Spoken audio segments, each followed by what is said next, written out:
A black teen watched the old construction worker every day, never speaking. When the structure collapsed, everyone stood frozen, except him. The next morning, a black SUV pulled up to his house. The coffee pot sizzled behind Marcus as he wiped down the counter at Joe's diner. The morning rush had ended, leaving behind sticky maple syrup residue and scattered crumbs. Through the streaked window, the construction site across the street buzzed with activity. Steel beams rose into the sky like giant matchsticks, while orange safety vests moved between them. Marcus checked his watch, 10:45 a.m. Right on time, Frank Miller walked out of the site office, hard hat in hand, wiping sweat from his forehead. The old man's movements were slower today, his shoulders hunched under the weight of his yellow safety vest. "You watching that site again?"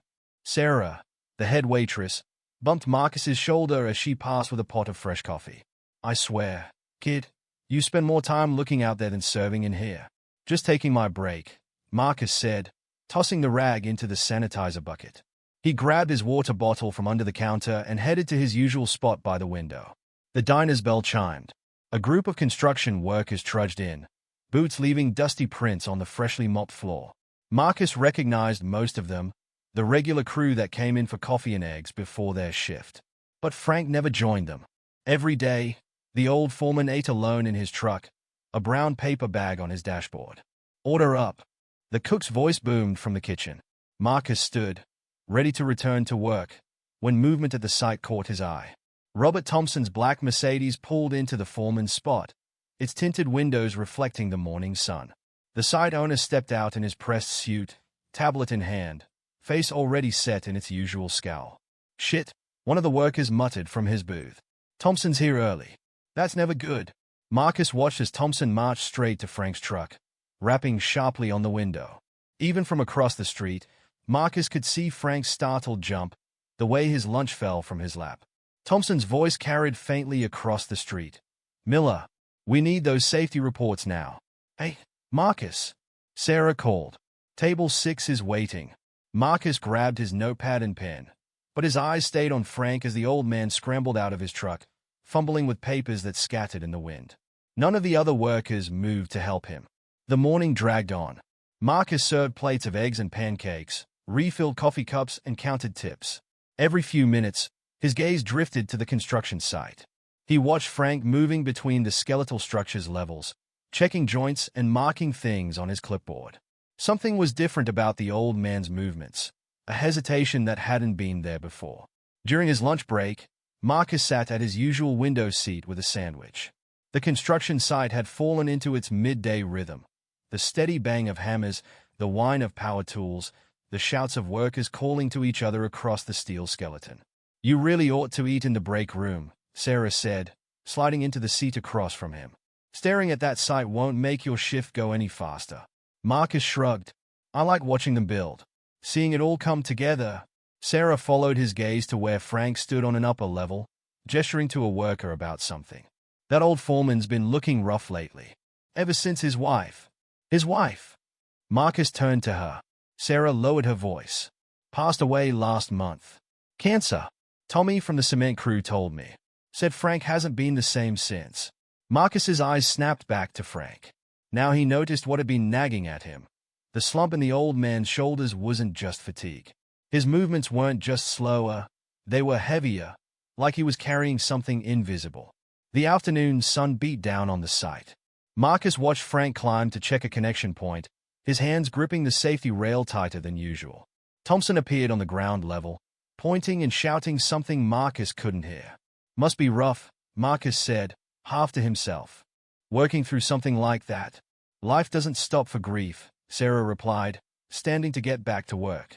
"Bills keep coming, jobs still need doing." Marcus finished his shift at 4 p.m., trading his apron for his backpack. As he stepped outside, the construction site was winding down for the day. Workers descended from the structure like ants leaving their hill.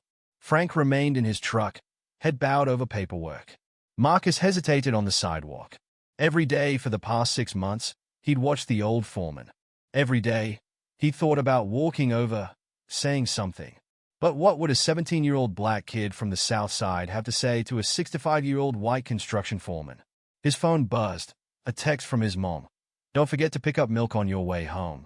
Marcus took one last look at Frank's truck before heading to the bus stop. Tomorrow would be another day of watching from the window, of unspoken words, of lives moving in parallel but never touching. As he waited for the bus, Marcus remembered his first day at Joe's Diner. He'd been nervous, dropping plates and mixing up orders. Frank had been there, sitting at the counter. When Marcus apologized for spilling coffee, the old man had just smiled tiredly and said, "We all got to start somewhere, son." The bus arrived with a hiss of brakes. Marcus climbed aboard, finding his usual seat near the back. As they pulled away, he watched the construction site disappear behind other buildings. His college application sat half-finished on his desk at home. Every tip, every paycheck brought him a little closer. But watching Frank today, Marcus couldn't shake the feeling that something was wrong. That tomorrow wouldn't be just another day of parallel lives and silent observations. The bus turned a corner, and the construction site vanished from view. In his mind, Marcus could still see Frank's trembling hands on the safety rail, still hear Thompson's sharp voice cutting through the site's usual noise.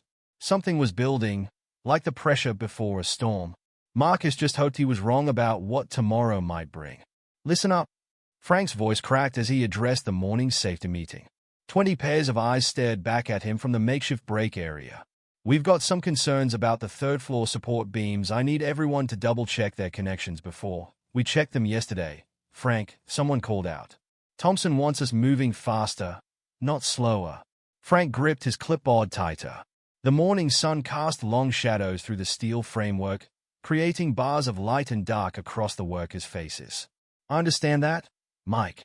But safety comes first. Always has, always will." Across the street at Joe's Diner, Marcus watched the meeting through the window while restocking sugar packets. He couldn't hear the words, but he saw the way the workers shifted restlessly, saw Frank's hands trembling slightly as he pointed to something on his clipboard. "Poor old guy," the cook said, appearing beside Marcus with a fresh tray of bacon. First his wife, now Thompson breathing down his neck. Marcus turned. "You knew his wife? Helen?" "Yeah. Used to come by every Friday for the meatloaf special." The cook shook his head. "Cancer took her quick. 3 months from diagnosis to, well, Frank hasn't ordered meatloaf since." The construction site erupted with movement as the safety meeting ended. Workers dispersed to their positions, tool belts jingling. Frank remained standing alone, staring at his clipboard. The morning rush kept Marcus busy, but he caught glimpses of the site between orders. Frank moved from level to level, slower than usual, stopping occasionally to lean against a beam. Around 10, Thompson's Mercedes pulled up. "Here comes trouble," Sarah muttered as she passed Marcus with a coffee pot. Thompson burst from his car, phone pressed to his ear. "I don't care about the inspection schedule. We're 3 weeks behind." His voice carried through the diner's window. "No, listen to me. The investors are touring the site this afternoon. Everything needs to look perfect." Marcus watched Frank hurry down to meet Thompson, nearly stumbling on the last step. The site owner grabbed Frank's clipboard, flipping through pages with sharp, angry movements. "Miller, these safety reports are a mess. What's wrong with you lately?" Thompson's words echoed across the street. I'm sorry, Mr. Thompson. I'll redo them right away. See that you do. And get someone up there to clean up that 3rd floor. It looks like a disaster zone." Frank nodded, shoulders hunched, and headed for his truck. Marcus saw him sit heavily in the driver's seat, head in his hands. A photo was taped to the dashboard, a woman with gray hair and kind eyes. "Helen." The lunch rush came and went. Marcus served plates, wiped tables, and counted tips for his college fund. But his eyes kept drifting to Frank's truck, where the old man sat making call after call, barely touching his brown bag lunch. Around 2, a group of workers came in for coffee.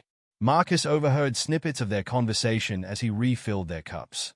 "Frank's losing it, man. Found him crying in the supply shed yesterday. Can't blame him.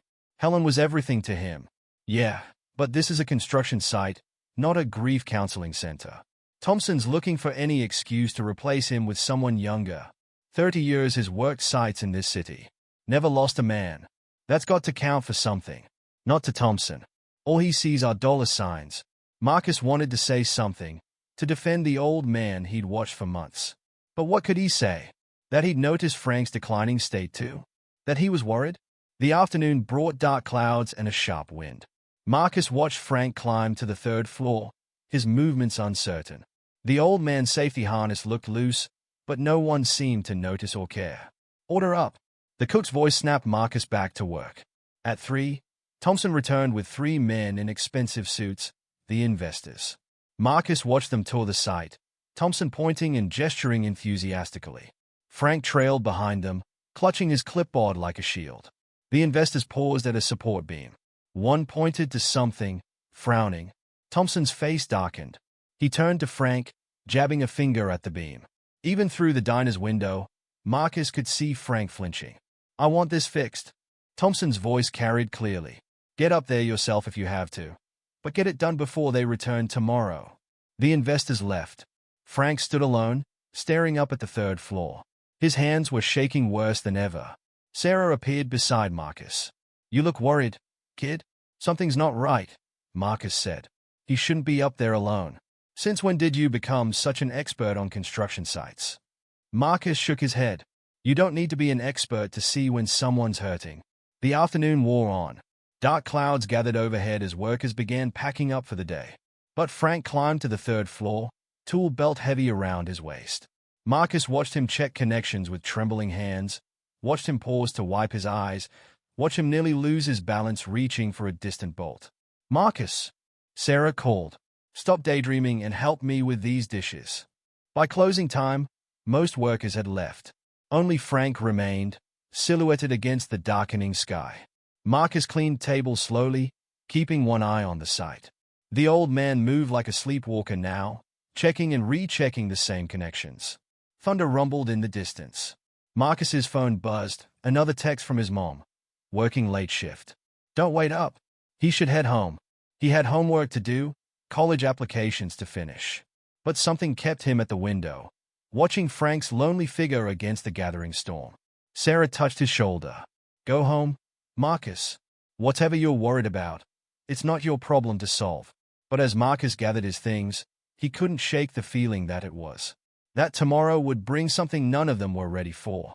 He stepped outside just as the first raindrops fell. Across the street, Frank's truck sat empty, his brown paper lunch bag still on the dashboard. Above, barely visible in the growing darkness, a single safety light illuminated the old man's figure, still checking connections that had been checked 100 times before. Marcus stood in the rain, backpack heavy on his shoulders. The distance between the diner and the construction site had never felt so vast, or so important. The morning air felt wrong. Marcus noticed it the moment he stepped off the bus, a heaviness that had nothing to do with the previous night's rain. The construction site loomed against the gray sky, steel beams still glistening with moisture. "You're early," Sarah said when Marcus walked into Joe's diner. She was counting register money, dark circles under her eyes. "Couldn't sleep," he replied, tying his apron. Through the window, he saw Frank's truck already parked in its usual spot. Empty coffee cups littered the dashboard. The morning meeting started at 7. Marcus watched the workers gather, their faces tighter than usual. Frank stood before them, papers shaking in his hands. "Thompson's coming at noon," Frank's voice carried through the glass. "Everything needs to be perfect." The investors weren't happy yesterday. "Maybe if you'd stop second-guessing every bolt and bracket," someone muttered. Frank pretended not to hear. "I'll be checking the third-floor connections myself this morning." "I need, again," Mike from the cement crew interrupted. "Frank, you've checked those connections 10 times. And I'll check them 11 times if that's what it takes." Frank's shouts silenced the group. He never shouted. Never. The workers dispersed quickly, shooting concerned glances at their foreman. Frank stood alone, running a hand over his face.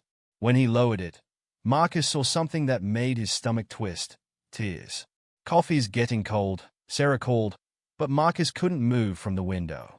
The morning progressed with an air of barely contained tension. Every bang of a hammer made people jump.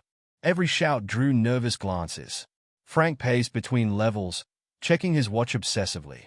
At 10, Thompson called. Marcus could hear Frank's side of the conversation through the open site office window.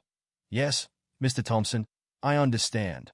"No, the connections are. I'll handle it personally." "Yes, right away." Frank's hands shook so badly he dropped the phone twice trying to put it back in its cradle. The lunch rush started, but Marcus's movements felt mechanical. Take orders. Deliver plates. Wipe tables. His eyes kept drifting to the third floor, where Frank now stood with his safety harness loose around his shoulders. You're going to spill something if you don't start paying attention, Sarah warned after Marcus nearly collided with her. His harness isn't right, Marcus said. Someone should tell him. Then go tell him yourself. But Marcus didn't move. The same invisible barrier that had kept him watching silently for months held him in place now. At 11:30, Thompson's Mercedes pulled up. Early. Frank was still on the third floor, bent over a connection point. Miller. Thompson's voice cracked like a whip. Get down here. Frank straightened too quickly. For a moment, he swayed. Marcus's hand tightened on the coffee pot he was holding. Steady, old man, someone called from below. Frank regained his balance and started for the ladder. His foot missed the first rung. Marcus set the coffee pot down with a sharp click. Sarah, I need.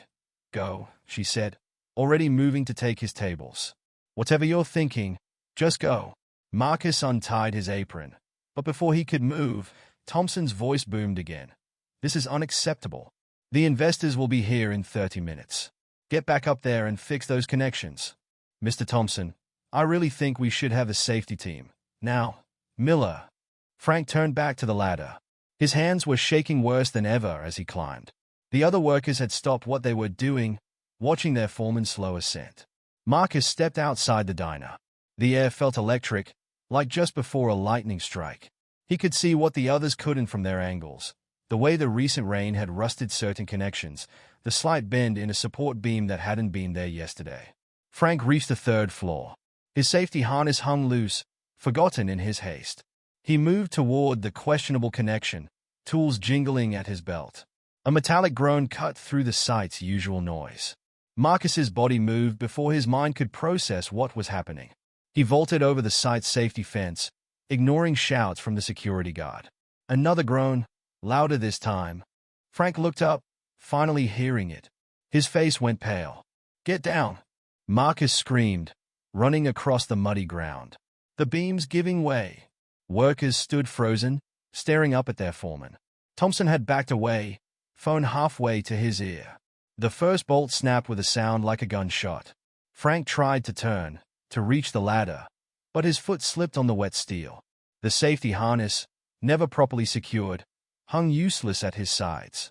Marcus reached the base of the structure as the second bolt went. The beam shifted with a screech of tortured metal. Move! He shouted at the paralyzed workers, already climbing. His shoes slipped on the wet rungs, but he kept going. Third floor. Just reached the third floor. Frank had managed to grab a support pole, but he was on the wrong side of the failing beam. One more connection point groaned, ready to give. Marcus pulled himself onto the third floor. The whole structure swayed slightly under his added weight. Jump to me, he yelled to Frank. You have to jump now. Frank's eyes met his, confused, terrified, seeing him clearly for the first time in months of silent observation. The final bolt snapped. Marcus lunged forward as the beam began to fall. His hands found Frank's work shirt, gripping hard. He pulled with everything he had, just as he pulled his mom up when she'd slipped on ice last winter, just as he pulled his cousin from a rip current at the beach 2 summers ago. They fell together onto the stable part of the platform as the beam crashed down behind them. Metal screamed against metal. Sparks flew. Dust filled the air. Then silence. Marcus lay on the steel platform, heart hammering. Frank's weight pressed against him, the old man's breathing ragged. Jesus Christ, someone shouted from below. Someone call an ambulance. I'm okay, Frank managed, rolling to his side. I'm okay. Marcus sat up slowly, checking himself for injuries. Just scrapes and bruises. His uniform was torn, covered in rust and dirt. You? Frank stared at him. You're the boy from the diner. The one who always watches. Before Marcus could respond, the platform vibrated with running footsteps. Workers swarmed around them, helping them up, checking for injuries, shouting questions. Through the chaos, Marcus caught sight of Thompson, still standing by his Mercedes. The site owner's face had gone ash gray. Sarah appeared at the safety fence, still wearing her apron. Marcus, are you all right? He managed to wave, letting her know he was okay. His hands were shaking now, adrenaline fading. Frank hadn't let go of his arm. "You saw it," the old man said quietly. "You saw it before anyone else did." "I've been watching a long time," Marcus replied. Above them, the gap where the beam had been gaped like an open wound against the sky. Below, workers were already setting up barrier tape, making calls, securing the area. Tomorrow there would be questions, investigations, consequences. But for now, Marcus stood with Frank on the third floor, both of them shaking, both of them alive, the barrier between watcher and watched finally broken. Time slowed the moment Marcus's feet left the ground. The security guard's shout faded into background noise as he vaulted the fence, his body moving with a certainty his mind couldn't process. The mud sucked at his shoes, each step feeling like moving through water. "Hey, you can't be in here." The guard's voice seemed to come from far away. Marcus ran. His heart pounded against his ribs as he crossed the site, dodging equipment and materials. Workers stood frozen, faces turned upward, mouths open but no sound coming out. The metal structure groaned again, the sound hitting him like a physical force. The beams giving way. His own voice sounded strange in his ears. Another bolt snapped. The sound cut through the air like a gunshot, making everyone flinch. Everyone except Marcus. He reached the ladder and grabbed the first rung, his hands already slick with sweat and rust. "Kid, stop," someone yelled. Marcus climbed. The wet metal rungs threatened to slip from his grip. One hand over the other. "Don't look down. Don't think. Just climb." Above him, Frank stumbled away from the failing beam. The old man's safety harness hung loose, useless.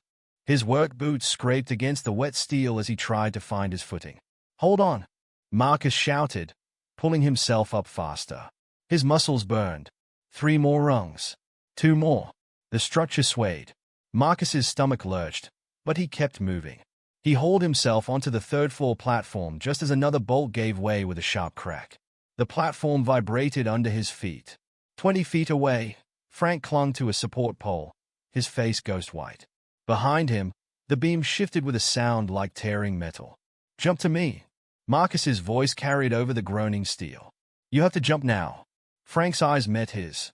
Recognition flickered across the old man's face. The kid from the diner, the quiet observer who'd watched him every day for months. Understanding passed between them in that split second. The final bolt snapped. Marcus lunged forward. The distance between them seemed impossible, but his hands found Frank's shirt, gripping the material like his life depended on it. Maybe it did. He pulled hard, using his whole body weight. Time compressed.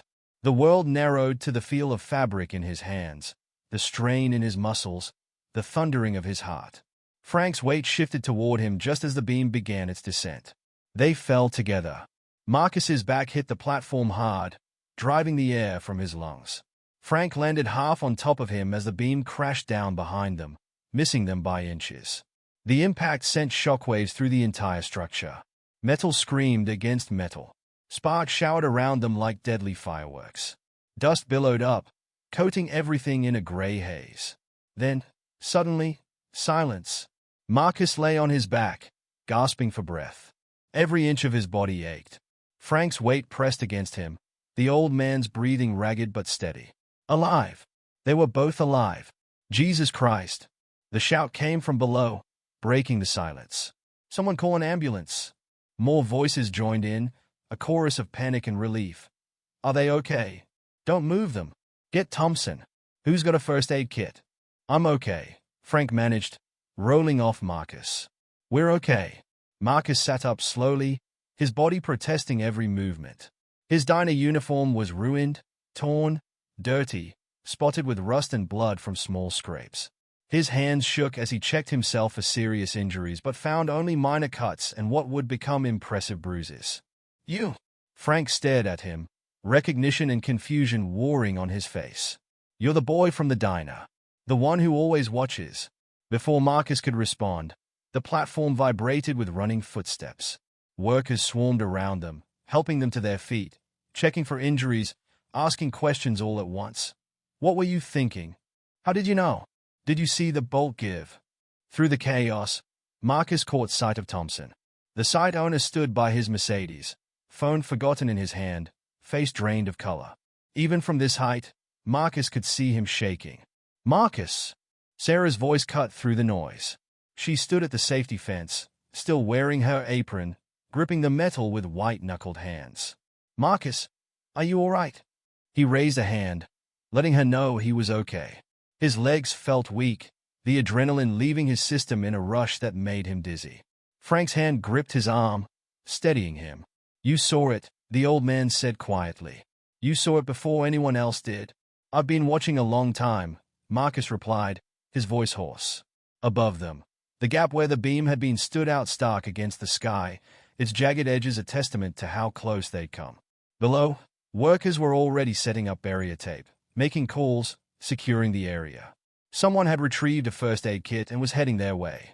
"We need to get you both down from there," a voice called up. "Carefully.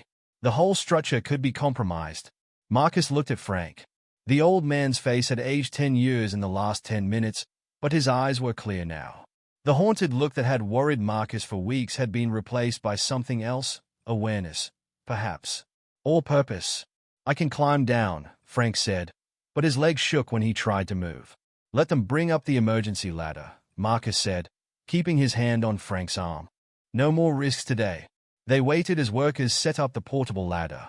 The morning sun broke through the clouds, making the wet steel gleam. From this height, Marcus could see the diner's windows, the counter where he'd spent so many hours watching. It felt like looking back through time, to a version of himself that now seemed impossibly distant. The emergency response team arrived with sirens wailing. Their efficient movements below looked like a choreographed dance, setting up equipment, coordinating with site personnel, preparing to get them down. "Your mother's going to kill me," Frank said suddenly. Marcus looked at him in surprise, then laughed. The sound seemed to break some final tension. Other workers joined in, the laughter tinged with relief and lingering fear.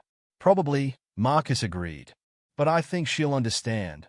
The rescue team reached them with a basket stretcher, insisting they both be lowered down properly despite their protests that they could walk. As they were secured for descent, Frank gripped Marcus's hand. "Thank you," he said simply. "Not just for today. For watching. For seeing." Marcus squeezed his hand in response. No words seemed adequate. The descent was smooth and controlled, nothing like their desperate scramble earlier. As they neared the ground, Marcus could hear the growing crowd, workers, emergency personnel, curious onlookers. Sarah stood at the front, tears streaming down her face. Their feet touched solid ground. Paramedics swarmed around them, checking vitals, shining lights in their eyes, asking endless questions. Through it all, Frank kept glancing at Marcus, as if making sure he was still there. "Mr. Thompson would like to speak with you both," a site supervisor said nervously. "Not now," the lead paramedic cut in. "These men need to be checked out at the hospital." Thompson hovered at the edge of the activity, his usual commanding presence diminished. He opened his mouth as if to protest, then closed it again. "Tomorrow's soon enough," Frank said, his voice stronger than it had been in weeks. "Tomorrow's soon enough for everything." Marcus nodded, letting the paramedics guide him toward the waiting ambulance. Tomorrow there would be questions, investigations, consequences. Tomorrow they would have to face what had happened here. But today they were alive. Today, the distance between observer and observed had been bridged by a moment of desperate courage. Today, they had both been saved by something more than luck. Sarah caught up with them before they could be loaded into the ambulance. "Your mom," she said, handing Marcus his phone. "I called her. She's meeting you at the hospital." Marcus took the phone, suddenly exhausted. "The diner will survive without you," Sarah finished. "Go. Get checked out." "And Marcus." She grabbed his hand. "Don't you ever scare me like that again." The ambulance doors closed on the scene, the damaged structure reaching into the sky, the crowd of shocked faces, Thompson standing alone by his Mercedes. As they pulled away, Marcus caught one last glimpse of the diner's windows, now empty of observers. The hospital discharged Marcus just before midnight. His mother hadn't said a word during the entire drive home, her knuckles white on the steering wheel. Now, standing in their small kitchen, the silence felt like a physical weight. "Mom, I don't." She held up a hand, still not looking at him. "Just don't." The kitchen clock ticked loudly. Marcus's scrapes stung under the bandages, and his muscles ached from tension. Finally, his mother turned. Her eyes were red. Do you have any idea what it was like? Getting that call. I'm sorry. Sorry. Her voice cracked. I could have lost you today. Over what? A construction site? A man you don't even know. He would have died. Mom, that's not your responsibility. She slammed her hand on the counter, making them both jump. You're 17, Marcus. 17. You're supposed to be worried about college applications and prom dates, not. She gestured helplessly, not throwing yourself into danger for strangers. Marcus sat heavily at the kitchen table. Frank's not a stranger. Not really. His mother's face softened slightly. Because you've been watching him from the diner. Because I saw him hurting. Every day, getting worse. Nobody else was watching. She sank into the chair across from him, suddenly looking exhausted. That's what scares me, baby. You see too much. Feel too much. Just like your father used to. The mention of his father hung in the air between them. Marcus couldn't remember much about him, just flashes of a broad smile, strong hands, and his mother's tears at the funeral after the accident. Another man who'd tried to help someone in danger. I couldn't just stand there, Marcus said quietly. Could you have? His mother reached across the table and gripped his hand. Her fingers trembled. No. God help me, no. That's what terrifies me. The next morning, Marcus's phone wouldn't stop buzzing. News of the incident had spread fast. Local reporters wanted interviews. His few school friends sent messages asking if he was really the hero construction site kid from the morning news. He ignored them all, throwing on clothes despite his protesting muscles. His mother stood in the kitchen doorway as he grabbed his keys. Where do you think you're going? Work. Marcus, you're covered in bruises. Sarah already called. She said to take the day off. I need to know what's happening. With Frank. With everything. His mother sighed. At least let me drive you. The construction site was eerily quiet when they pulled up. Yellow tape stretched across the entrance, and a few official-looking vehicles were parked nearby. A small crowd of workers stood in groups, talking in low voices. Look who's here. Mike from the cement crew spotted him first.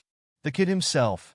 Others turned, and suddenly Marcus found himself surrounded by hard hats and safety vests, receiving careful pats on the back and murmured thanks. Frank's inside, someone told him, jerking a thumb toward the site office. With the investigators. Marcus's mother squeezed his arm. I'll be at the diner. Call if you need me. The site office door was closed, but voices carried through the thin walls. These safety violations are serious, Mr. Miller. The harness protocols were clearly ignored. Someone could have died. Marcus sat on a bench outside, waiting. Workers drifted by, some nodding to him, others lost in their own thoughts. The damaged section of the structure loomed above them all, a visible reminder of yesterday's near tragedy. The office door opened. 3 men in suits walked out, followed by Thompson. The site owner stopped short when he saw Marcus. You?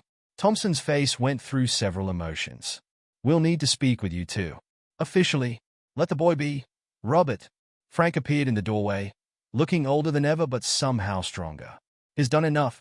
Thompson opened his mouth as if to argue, then closed it. He walked to his Mercedes without another word. Frank sat heavily beside Marcus. Neither spoke for a moment, watching workers mill around the closed site. They're shutting us down, Frank finally said. Full investigation. Could take weeks. I'm sorry. Frank turned to him sharply. Sorry? Son, you saved my life yesterday. But more than that, you might have saved everyone on this site. Those investigators found 3 other compromised beams if you hadn't. He trailed off, shaking his head. What happens now? Now? Frank smiled grimly. Now I fight. They want to pin this all on me, grieving widower, not paying attention, endangering workers. But I've got 30 years of safety records. I've got witnesses who'll testify about Thompson pushing deadlines over protocols. And I've got you. Me. The kid who watched long enough to see what was wrong. Who cared enough to act. Frank's voice roughened. Helen would have liked you. She always said the world needs more watchers. More people who see and care. Across the street, the diner was filling up with its usual morning crowd. Sarah stood at the window, watching them. She raised a hand in greeting. They want my statement, Marcus said. The investigators. Frank nodded. Give it. Tell them everything you saw. Every rushed inspection. Every ignored concern. Make them see. A car horn honked. Thompson's Mercedes was pulling away, the site owner not sparing them a glance. He'll try to buy you off, Frank warned. Make it go away quietly. I don't want his money. No. Frank smiled slightly. I didn't think you would. They sat in comfortable silence, watching the morning traffic, the wandering workers, the curious onlookers trying to peek past the yellow tape. Finally, Frank spoke again. I've been thinking about what comes after. When this is all sorted out. Yeah. I'm too old to keep climbing steel. Been knowing that for a while now. But maybe. He glanced at Marcus. Maybe there's another way to keep sight safe. Consulting. Training. Teaching young folks to watch like you do. Marcus felt something stir in his chest. A possibility he hadn't considered. I'd need help, of course, Frank continued carefully. Someone with sharp eyes. Good instincts. Before Marcus could respond, his phone buzzed. A text from his mother. You okay? He typed back quickly. Yeah. Talk later. Something important. The morning sun climbed higher, making the steel structure gleam despite its damage. Workers continued to gather in small groups, sharing coffee and quiet conversations. Some looked lost without their usual routine. Others seemed relieved. I should get your number, Frank said suddenly. For when the lawyers want to talk. And maybe for after. They exchanged phones, adding contact information. Such a simple thing, Marcus thought. A few months ago, it would have seemed impossible. Sarah appeared with 2 paper cups of coffee. Thought you boys might need this.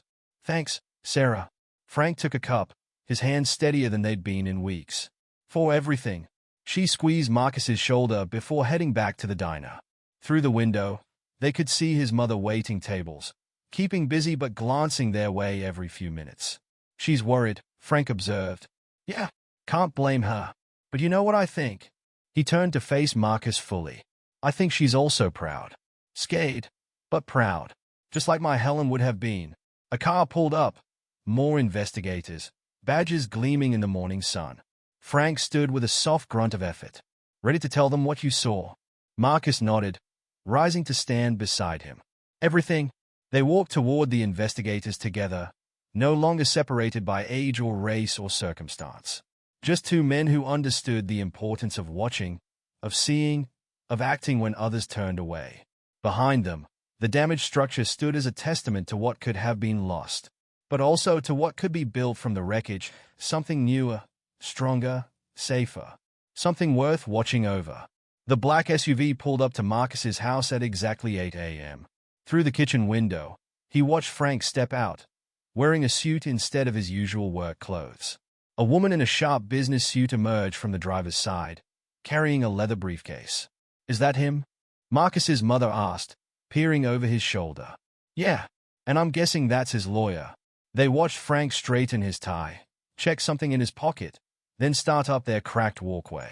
His mother squeezed Marcus's arm. You sure about this? Before he could answer, the doorbell rang. Frank stood awkwardly on their small porch, looking out of place in his formal wear. Morning, Marcus. He nodded to Marcus's mother. I'm Frank Miller. This is Ms. Chen, my attorney. The lawyer stepped forward, extending her hand. Sarah Chen. Thank you for meeting with us. Marcus's mother gestured them inside. Can I offer you coffee? That would be wonderful, Frank said, following her to the kitchen. His eyes took in the small space, the worn linoleum, the stack of college brochures on the counter, the calendar marked with work shifts and bill due dates. Ms. Chen set her briefcase on the kitchen table. We have some matters to discuss. They settled around the table, steam rising from coffee mugs. Marcus noticed Frank's hands were steady today, his posture straighter than it had been in months. Thompson made an offer yesterday, Ms. Chen began, pulling out documents. A substantial one, contingent on everyone involved signing non-disclosure agreements. Marcus's mother tensed. How substantial? Enough to cover 4 years at any college Marcus chooses. The lawyer slid a paper across the table. Plus additional compensation for emotional distress. Marcus stared at the number. It was more money than he'd ever seen. More than all his diner tips combined would make in 10 years. There's a catch, Frank said quietly. Ms. Chen nodded. The NDA would prevent Marcus from testifying about safety conditions at the site. Without his statement, the investigation loses its key witness. So Thompson gets away with it, Marcus said. The company would implement new safety protocols. Make some changes. Ms. Chen's tone was carefully neutral. Life would go on. Marcus's mother picked up the paper, her hands trembling slightly. This would solve everything. Your college fund, the car you need. Mom, just listen, baby. Please. She turned to him. I know you want to do what's right, but sometimes life gives you a chance to take care of yourself first. There's no shame in that. Frank cleared his throat. There's something else you should see. He reached into his suit jacket and pulled out another document. My alternative offer. Ms. Chen raised an eyebrow but said nothing as Frank slid the paper across the table. What's this? Marcus asked. My new company. Safety Consulting and Training. I've been planning it since. Frank paused. Since Helen got sick, actually. She always said I should teach instead of climb. Marcus scanned the document. His eyes caught on a particular line. Paid apprenticeship. Frank leaned forward. Full training in safety inspection and site management. Flexible hours so you can attend college. Health insurance. And he tapped the paper. A partnership track, if you want it. The kitchen fell silent except for the drip of the coffee maker. Why me? Marcus finally asked. Because you see things others miss. Because you act when others freeze. Frank's voice roughened. Because in 30 years of construction work, I've never met anyone with better instincts. Marcus's mother touched the college fund offer. This is a lot to pass up. It is, Frank agreed. And I can't match Thompson's money. Not yet. But I can offer something better. A future built on doing what's right. Ms. Chen cleared her throat. The apprenticeship contract is fully legal and binding. I drew it up myself. But, she glanced at Marcus. You should know that taking this path means standing up to Thompson. Testifying. It won't be easy. Marcus looked between the two papers, Thompson's money and Frank's offer. One promised immediate security. The other promised purpose. Can I think about it? Of course, Frank said, standing. Take the day. But Thompson wants an answer by tomorrow morning. After they left, Marcus sat at the kitchen table, staring at the documents. His mother moved around the kitchen, cleaning up coffee cups, straightening papers. You've already decided, haven't you? She finally asked. Have I? She sat beside him, taking his hand. You're just like him. You know. Your father. Her voice caught. He never could walk away when something wasn't right. Is that why you're scared? Yes. But it's also why I'm proud. She squeezed his hand. Whatever you choose, I'm with you. Marcus spent the afternoon at the diner, not working but sitting at his usual window seat. The construction site stood silent across the street, yellow tape fluttering in the wind. Sarah brought in coffee without asking. Heard Frank made you an offer. News travels fast. Small neighborhood. She sat across from him. You know, I watched you watching them all these months. Never understood it until now. What do you mean? You weren't just killing time. You were learning. Seeing things the rest of us missed. She smiled. Frank saw it too. Finally, the afternoon sun hit the damaged structure, highlighting the gap where the beam had fallen. Workers had covered it with tarps, but Marcus could still see it in his mind. The rust, the stress fractures, all the warning signs. His phone buzzed. A text from Thompson. Consider the offer carefully. This opportunity won't come again. Another buzz. Frank, no pressure. But if you want to hear more about the apprenticeship, I'm at Helen's grave. Row 17, Oak Grove Cemetery. Marcus stood. I need to go somewhere. I know, Sarah said. Go find your answer. Oak Grove Cemetery was peaceful in the late afternoon light. Marcus found Frank sitting on a bench near a simple headstone. Helen Miller's name was etched in granite, along with the dates and words. She taught us to see. Frank didn't look up as Marcus sat beside him. I used to tell her about you. You know. The kid who watched from the diner window. She said I should talk to you. Why didn't you? Fear. Maybe. Or pride. Or just being stuck in old ways of thinking. Frank sighed. Helen would have knocked some sense into me sooner. They sat in comfortable silence, watching shadows lengthen across the graves. Thompson called, Marcus said. Of course he did. Frank nodded. He's scared. Men like him, they don't know what to do with people they can't buy.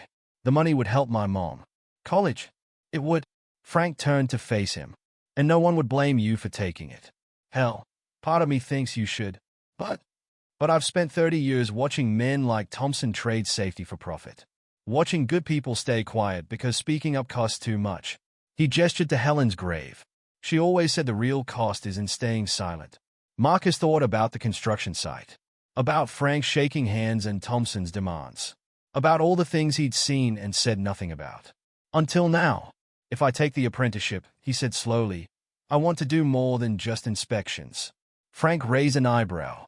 What do you mean? Training. Real training. Not just checking boxes, but teaching people to see what we see. Marcus sat straighter. And I want to start a scholarship program. For other kids who need a chance. A slow smile spread across Frank's face. Helen would have loved that. Marcus pulled out his phone, pulled up Thompson's message. His thumb hovered over the reply button. You sure about this? Frank asked quietly. Marcus thought about his father, who never walked away. About his mother, scared but proud. About Sarah watching him watch others. About all the moments that had led him here. Yes, he said, and started typing his response to Thompson. The sun was setting as they left the cemetery. Frank paused at Helen's grave, touching the stone gently. Thank you, Marcus said suddenly. For what? For seeing me too. They walked to Frank's car in comfortable silence, both knowing that tomorrow would bring challenges, testimonies to give, battles to fight, a new path to forge. But tonight, in the growing darkness, they were just two watchers who had finally found each other. Two men ready to build something better from the wreckage of what had fallen. Ready to teach others to see. Marcus adjusted his tie in the bathroom mirror, his hands shaking slightly. The dress shirt felt stiff and foreign compared to his usual diner uniform. From down the hall, he could hear his mother talking to someone on the phone. Yes, that's right, he starts today. No, not the construction site. A consulting firm. Yes, I'm very proud. A car horn honked outside. Marcus grabbed his new briefcase, a graduation gift from Sarah and the diner staff, and hurried to the front door. You look handsome, his mother said, ending her call. She straightened his tie with trembling fingers. Professional. It's just an office, Mom. It's your future. She kissed his cheek. Now go. Frank's waiting. Frank's car had been washed for the occasion, gleaming in the morning sun. The old construction helmet that used to sit on his dashboard had been replaced by a company logo. Miller and Associates Safety Consulting. Ready for day one? Frank asked as Marcus slid into the passenger seat. Ready as I'll ever be. They drove through the city, passing the old construction site. The damaged section had been repaired, the steel skeleton now complete. A new company's sign hung on the fence. Thompson's gone, Frank said, following Marcus's gaze. Company board forced him out after the investigation. Good. Their new office was in a converted warehouse on the east side. Simple letters on the glass door spelled out the company name. Inside, 4 desks sat empty, waiting for the staff they'd hired. Your desk, Frank said, pointing to one near the window. Figured you'd want to keep watching. Marcus set down his briefcase, running a hand over the smooth wooden surface. His nameplate read Marcus Johnson, Safety Apprentice. First client meetings in an hour, Frank said, checking his watch. Nervous? A little. Good. Means you care. They spent the next hour reviewing files. Frank had already lined up 3 construction companies interested in safety consulting. The scandal with Thompson had made others nervous, eager to avoid similar situations. At 9, the front door chimed. A man in an expensive suit walked in, followed by 2 others. Mr. Miller. The lead man extended his hand. John Davidson, Pacific Construction. These are my site managers. Frank shook their hands, then gestured to Marcus. This is Marcus Johnson, my apprentice and future partner. He'll be sitting in on all consultations. Davidson's eyes flickered to Marcus, taking in his youth, his race, his nervous grip on his notebook. But Frank's tone left no room for argument. They settled in the conference room. Davidson spread out site plans, talking about deadlines and budgets. Marcus listened, taking notes, until something caught his eye. Excuse me, he said, interrupting Davidson mid-sentence. These support calculations, they don't account for wind stress on the upper levels. The room fell silent. Davidson frowned.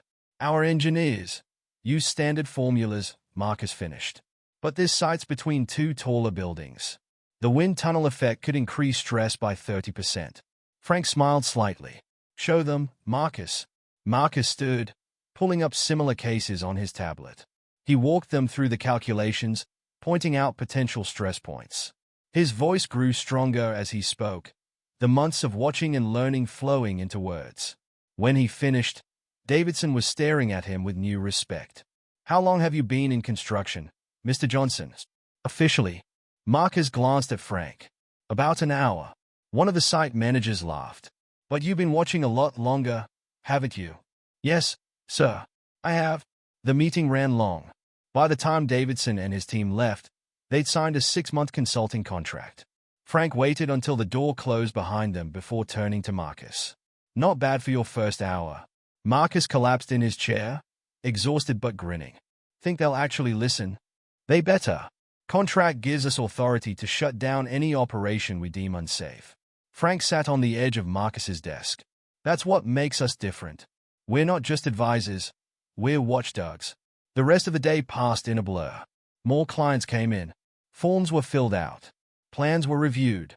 Marcus's head spun with regulations and specifications, but beneath it all was a sense of rightness.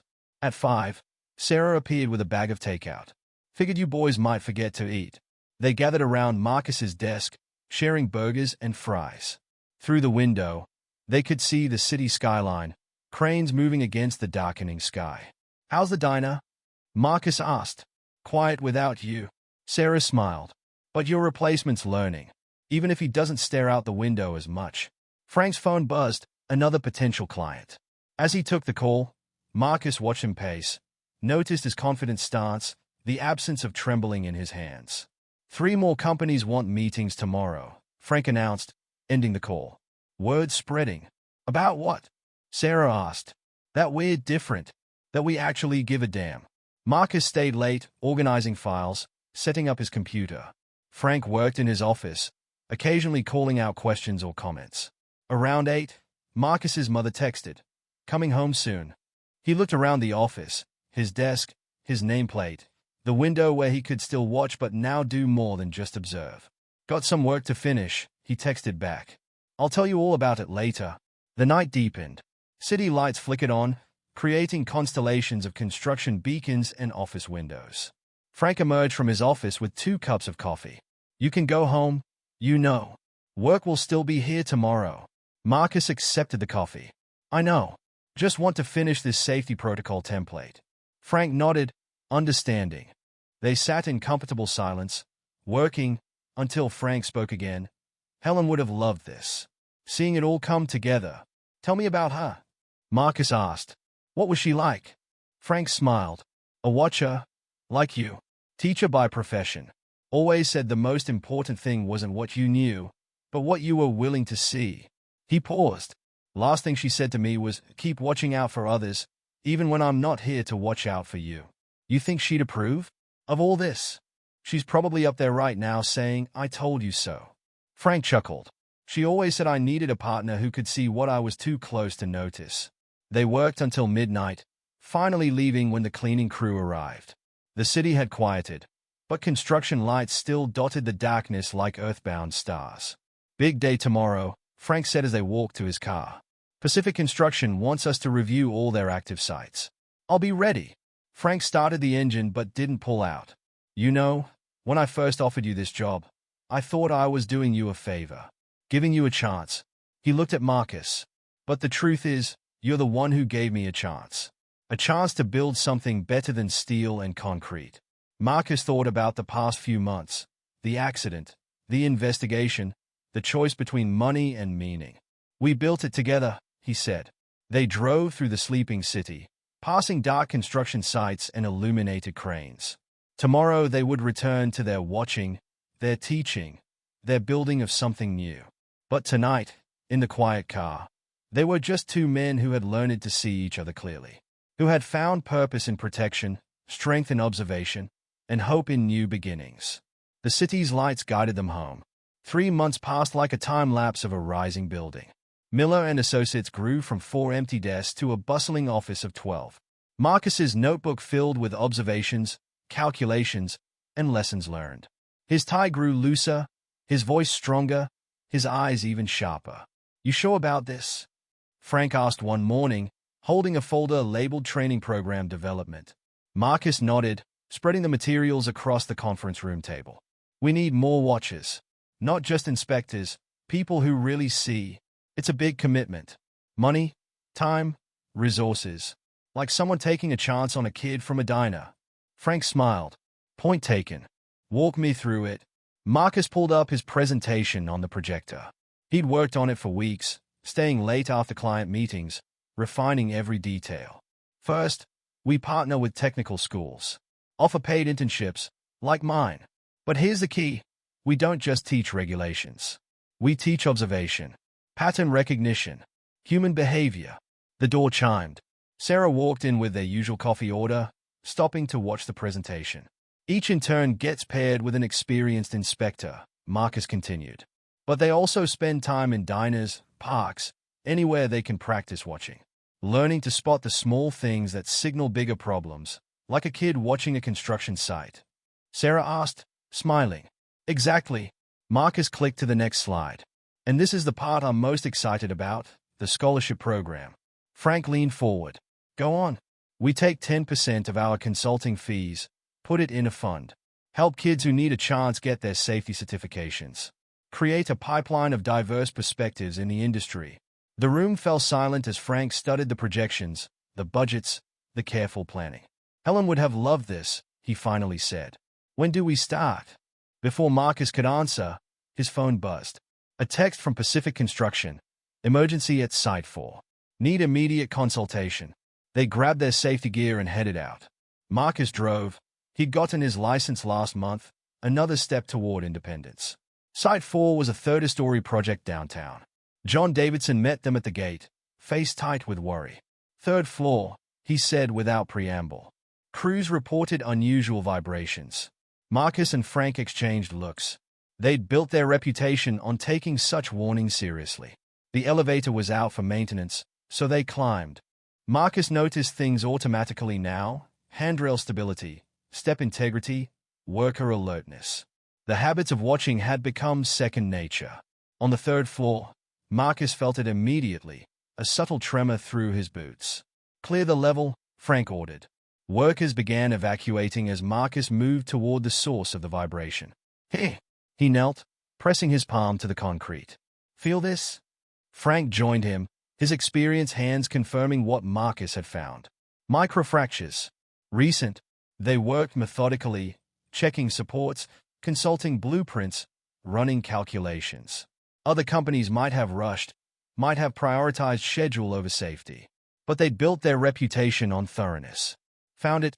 Marcus called after an hour. He pointed to a support column. Look at this stress pattern. The foundation settling is creating uneven load distribution. Frank examined the evidence, pride clear in his eyes. What's your call? 3 months ago, Marcus might have hesitated. Now he stood straight, voice firm. Shut it down. Get structural engineers in here before anyone sets foot on this floor again. Davidson's face fell. We're already behind schedule. Better behind schedule than responsible for collapsed concrete, Frank said mildly. Marcus was already drafting the shutdown order on his tablet, fingers flying over the screen. 3 months of experience had taught him to be decisive, to trust his instincts. I'll have alternatives for your schedule on your desk tomorrow morning, he told Davidson. But this floor doesn't see work until it's fixed. Later, driving back to the office, Frank spoke quietly. You've grown. Marcus glanced at him. Had a good teacher? No. Frank shook his head. You already knew how to see. I just helped you learn to speak about what you saw. The office was busy when they returned. Their newest hire, a former waitress from Joe's Diner who'd shown a keen eye for detail, was reviewing site photos with another inspector. Marcus settled at his desk, starting to report on Site 4. Through his window, he could see 3 construction projects, all under their oversight. All safer because someone was watching. His phone buzzed, a text from his mother. Dinner tonight? Big news to share. Speaking of growth, Frank said, reading over his shoulder. How's her night school going? Good. She's acing her business classes.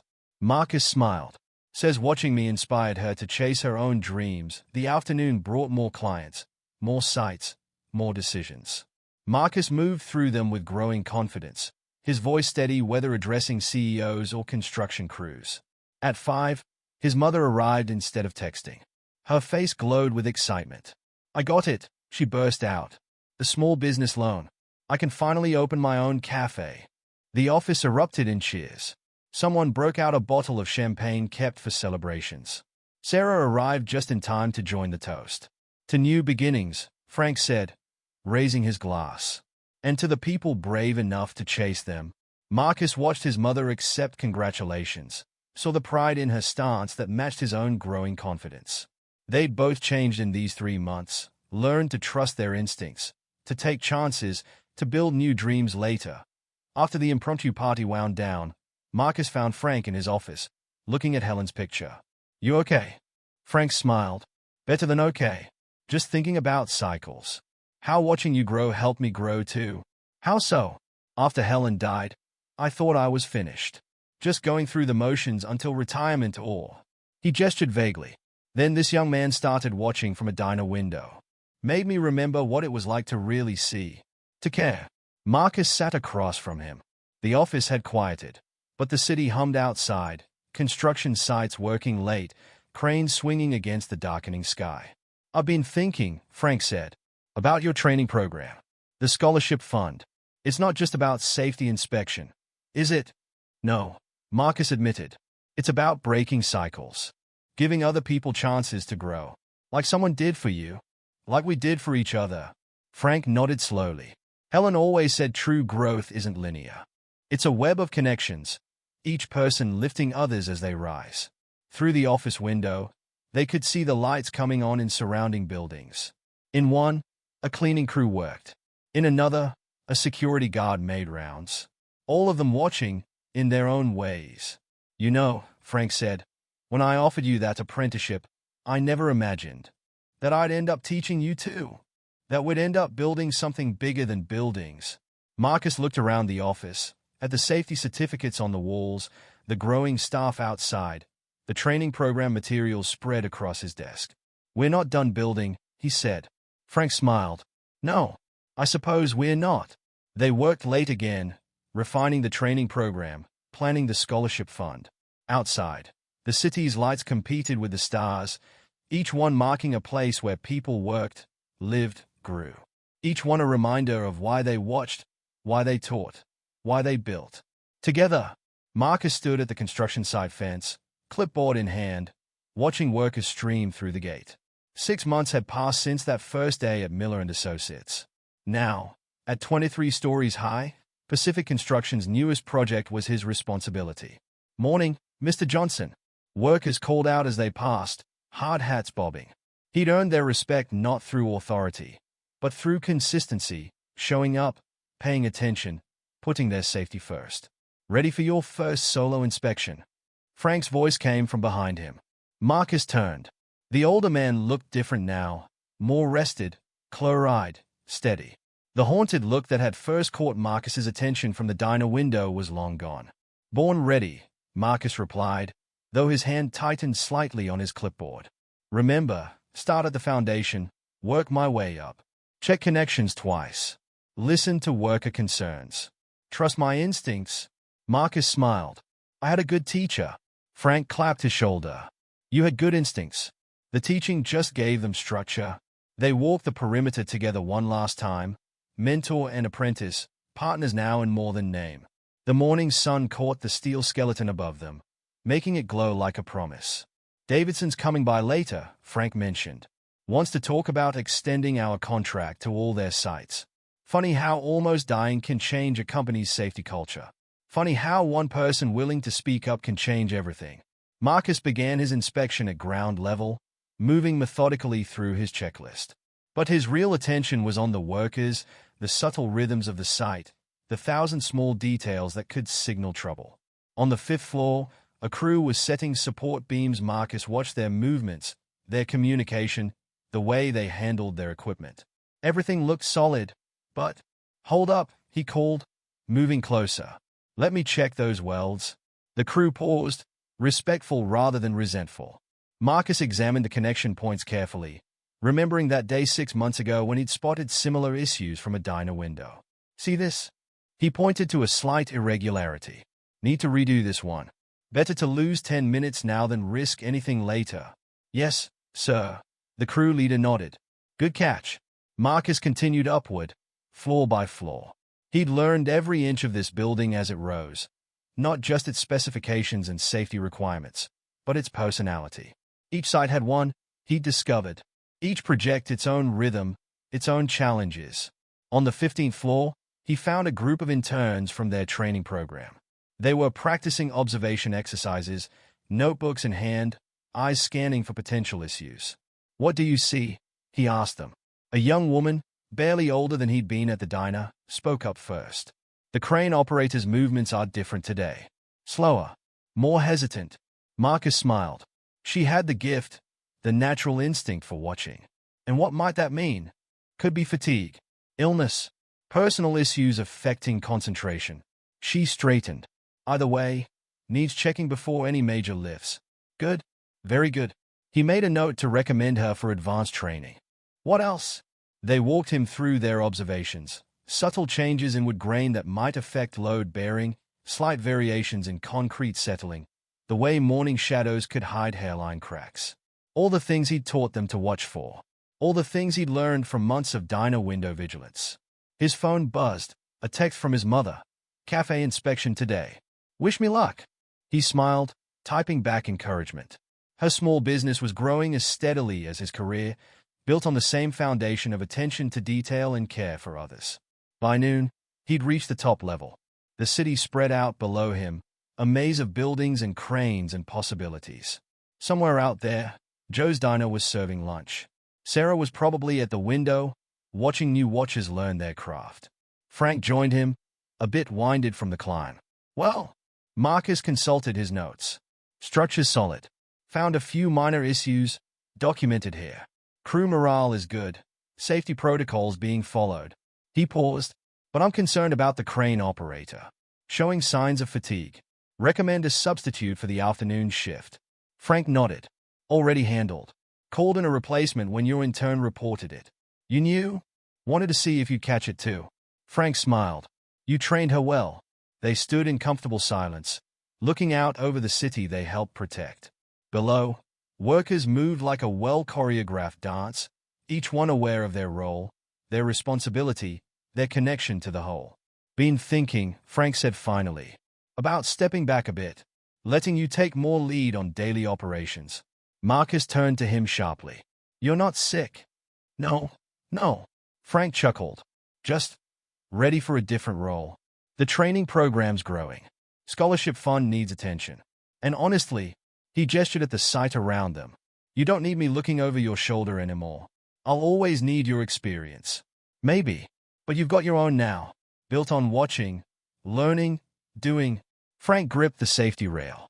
Time for me to watch you lead. Before Marcus could respond, his phone buzzed again. A video call from his mother. He answered to find her beaming face. I passed. Cafe inspection passed. Got my final permit. They celebrated together. Their joy carried on the wind high above the city. Frank watched, smiling, as Marcus talked with his mother about her dreams coming true. After the call, they began their descent. On each floor, Marcus checked in with workers, answered questions, reinforced safety protocols. It wasn't just a job anymore. It was a mission. Near the bottom, they found Davidson waiting with several men in suits. Gentlemen, the developer said, I'd like you to meet our safety consultants. The best in the business. Marcus shook hands, answered questions, explained their approach. He spoke with the confidence of experience now, his voice carrying the weight of lives protected and disasters prevented. Impressive, one of the suits said. Both your youth and your expertise. Age doesn't matter, Marcus replied. What matters is being willing to see, to speak up, to act. Later, after the clients left and the day's shift ended, Marcus sat in his office finishing reports. Through his window, he could see 3 other sites under their supervision, all running smoothly, all being watched. Frank appeared in his doorway. Your mother's cafe opening is next week, right? Yeah. Why? Think it's time we discussed expanding. Opening a satellite office in that neighborhood? Marcus looked up. Seriously? City's growing that way. New construction starting up. Need good eyes on it. Frank shrugged. Besides, I hear the coffee at this new place is going to be excellent. They shared a laugh, comfortable in their partnership, their shared mission, their understanding of what it meant to watch and care. A knock at the door interrupted them. One of their interns, the sharp-eyed young woman from earlier, stood nervously in the doorway. Mr. Johnson, would you look at something I noticed? Marcus stood immediately. Of course. As he followed her to her desk, he caught Frank's proud smile. The cycle continued, watching, learning, teaching, growing, building something stronger than steel and concrete, building a legacy of care. The city lights came on as they wrapped up the day's work. From his window, Marcus could see the diner where it all started. A new observer sat at his old window seat, notebook in hand, learning to see. Full circle, he thought, but not finished. Never finished as long as there were buildings to raise, lives to protect, watchers to train. The work would continue. The watching would go on. And somewhere, he was sure, Helen was smiling down on them all.